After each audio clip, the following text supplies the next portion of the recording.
நம் பெண்கள் மேல் கை வைத்தது சும்மா விடவே கூடாது. இதுக்கு மேல நம்ம பொறுமையா இருக்கிறதுல அர்த்தமே கிடையாது. துபாய், அரபு நாடுகள், இல்ல சிங்கப்பூர் போன்ற நாடுகள்ல எல்லாம் இப்படிப்பட்ட கொடுமையான குற்றங்களை செய்தவர்களுக்கு உடனடியாக சட்டப்படி மரண தண்டனை கொடுக்கிறார்கள். அந்த மரண பயத்தையும் உயிர் பயத்தையும் தப்பு செய்தவர்களுக்கு நம்ம கொடுக்கணும். அப்படி இருந்தாதான் இந்த பெண்கள் குழந்தைகளை காப்பாற்ற வேற வழியே கிடையாது.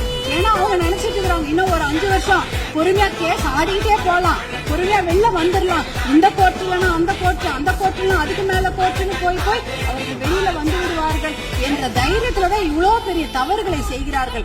அவர்களுக்கு அந்த உயிர் பயத்தை, குழந்தைகள் மேல் கை வைத்தவர்களுக்கும் பெண்கள் மேல் கை வைத்தவர்களும் அந்த உயிர் பயத்தை கொடுத்தாதான் இனிமேல் அந்த தவறை செய்ய மாட்டாங்க. அதுக்காக இனிமேல் நாம மறுபடியும் நாம்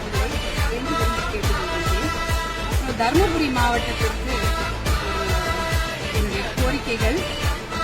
தருமபுரி காவிரி உபரிநீர் திட்டத்தை அறிவிக்க வேண்டும்.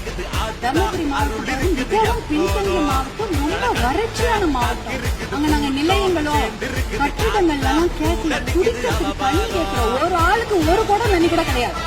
ஒரு ஆளுக்கு ஒரு குடம் தண்ணி கூட கிடையாது. தருமபுரி மாவட்டத்தில் 2 பெரிய ஆறு ஓடுது. காவிரி ஆறு ஓடுகிறது, தென்பெண்ணை ஆறு ஓடுகிறது. ஆனா அதுல இருந்து தண்ணி அவங்களால குடிக்க முடியாது.